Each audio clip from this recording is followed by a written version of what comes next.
Thank you. It's a distinct privilege to be here. A few weeks ago, I saw a video on YouTube of Congresswoman Gabrielle Giffords at the early stages of her recovery from one of those awful bullets. This one entered her left hemisphere and knocked out her Broca's area, the speech center of her brain. And in this session, Gabby's working with a speech therapist, and she's struggling to produce some of the most basic words. And you can see her growing more and more devastated until she ultimately breaks down into sobbing tears, and she starts sobbing wordlessly into the arms of her therapist. And after a few moments, her therapist tries a new tack, and they start singing together. And Gabby starts to sing through her tears. And you can hear her clearly able to enunciate the words to a song that describe the way she feels. And she sings, in one descending scale, she sings, "Let it shine, let it shine, let it shine."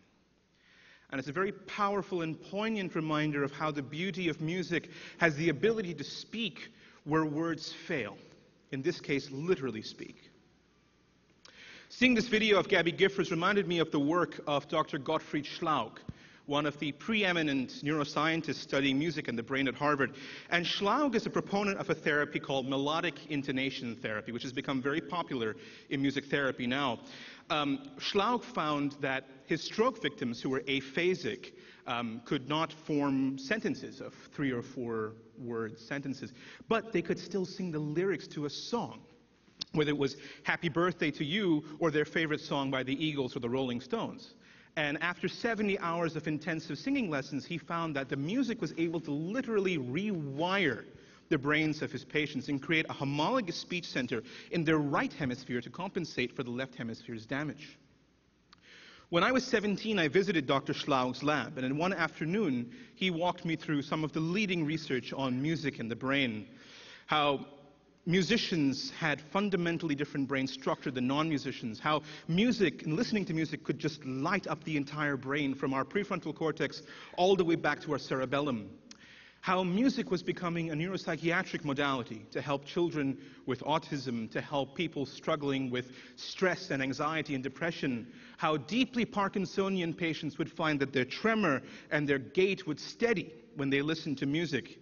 And how late-stage Alzheimer's patients, whose dementia was so far progressed that they could no longer recognize their family, could still pick out a tune by Chopin at the piano that they had learned when they were children. But I had an ulterior motive of visiting Gottfried Schlaug, and it was this, that I was at a crossroads in my life, trying to choose between music and medicine. I had just completed my undergraduate, and I was working as a research assistant at the lab of Dennis Selkoe, studying Parkinson's disease at Harvard. And I had fallen in love with neuroscience. I wanted to become a surgeon. I wanted to become a doctor like Paul Farmer or Rick Hodes, these kind of fearless men who go into places like Haiti or Ethiopia and work with AIDS patients with multi-drug resistant tuberculosis or with children with disfiguring cancers. I wanted to become that kind of Red Cross doctor, that doctor without borders. On the other hand, I had played the violin my entire life. Music for me was more than a passion, it was obsession, it was oxygen. I was lucky enough to have studied at the Juilliard School in Manhattan and to have played my debut with Zubin Mehta and the Israeli Philharmonic Orchestra in Tel Aviv. And it turned out that Gottfried Schlaug had studied as an organist at the Vienna Conservatory, but had given up his love for music to pursue a career in medicine. And that afternoon I had to ask him, how was it for you making that decision?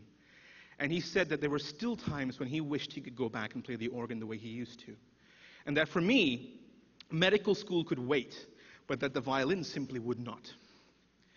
And after 2 more years of studying music, I decided to shoot for the impossible before taking the MCAT and applying to medical school like a good Indian son to become the next Dr. Gupta.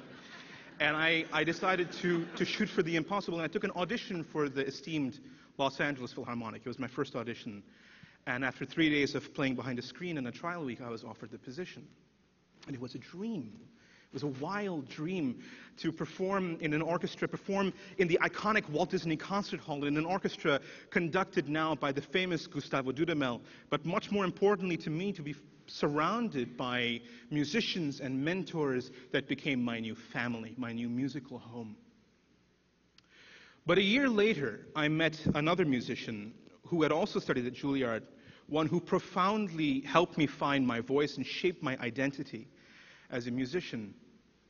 Nathaniel Ayers was a double bassist at Juilliard, but he suffered a series of psychotic episodes in his early 20s, was treated with Thorazine at Bellevue, and ended up living homeless on the streets of Skid Row in downtown Los Angeles 30 years later.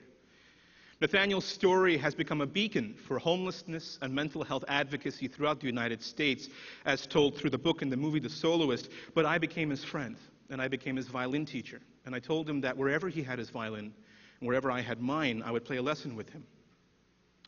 And on the many times I saw Nathaniel on Skid Row, I witnessed how music was able to bring him back from his very darkest moments, from what seemed to me in my untrained eye to be the beginnings of a schizophrenic episode. Playing for Nathaniel, the music took on a deeper meaning, because now it was about communication. A communication where words failed, a communication of a message that went deeper than words, that registered at a fundamentally primal level in Nathaniel's psyche, yet came as a true musical offering from me. I found myself growing outraged that someone like Nathaniel could have ever been homeless on Skid Row because of his mental illness. Yet how many tens of thousands of others there were out there on Skid Row alone who had stories as tragic as his, but were never going to have a book or a movie made about them that got them off the streets. And at the very core of this crisis of mine, I felt somehow the life of music had chosen me, where somehow, possibly in a very naive sense, I felt what Skid Row really needed was somebody like Paul Farmer, and not another classical musician playing on Bunker Hill. But in the end, it was Nathaniel who showed me that if I was truly passionate about change, if I wanted to make a difference, I already had the perfect instrument to do it. That music was the bridge that connected my world and his. There's a beautiful quote by the romantic German composer Robert Schumann, who said, "To send light into the darkness of men's hearts, such is the duty of the artist." And this is a particularly poignant quote because Schumann himself suffered from schizophrenia and died in asylum. And inspired by what I learned from Nathaniel, I started an organization on Skid Row of musicians called Street Symphony, bringing the light of music into the very darkest places, performing for the homeless and mentally ill at shelters and clinics on Skid Row, performing for combat veterans with post-traumatic stress disorder, and for the incarcerated and those labeled as criminally insane. After one of our events at the Patton State Hospital in San Bernardino, a woman walked up to us, and she had tears streaming down her face, and she had a palsy, she was shaking, and she had this gorgeous smile. And she said that she had never heard classical music before, she didn't think she was going to like it, she had never heard a violin before, but that hearing this music was like hearing the sunshine. And that nobody ever came to visit them, and that for the first time in 6 years when she heard us play, she stopped shaking without medication. Suddenly what we're finding with these concerts, away from the stage, away from the footlights, out of the tuxedo tails, the musicians become the conduit for delivering the tremendous therapeutic benefits of music on the brain to an audience that would never have access to this room, would never have access to the kind of music that we make. Just as medicine serves to heal more than the building blocks of the body alone, the power and beauty of music transcends the E in the middle of our beloved acronym. Music transcends the aesthetic beauty alone. The synchrony of emotions that we experience when we hear an opera by Wagner or a symphony by Brahms or chamber music by Beethoven compels us to remember our shared common humanity. The deeply communal, connected consciousness, the empathic consciousness that neuropsychiatrist Ian McGilchrist says is hardwired into our brain's right hemisphere. And for those living in the most dehumanizing conditions of mental illness within homelessness and incarceration, the music and the beauty of music offers a chance for them to transcend the world around them, to remember that they still have the capacity to experience something beautiful and that humanity has not forgotten them.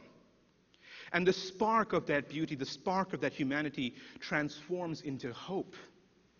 And we know whether we choose the path of music or of medicine, that's the very first thing we must instill within our communities, within our audiences, if we want to inspire healing from within. I'd like to end with a quote by John Keats, the Romantic English poet, a very famous quote that I'm sure all of you know. Keats himself had also given up a career in medicine to pursue poetry, but he died when he was a year older than me. And Keats said, "Beauty is truth, and truth beauty. That is all you know on earth, and all ye need to know."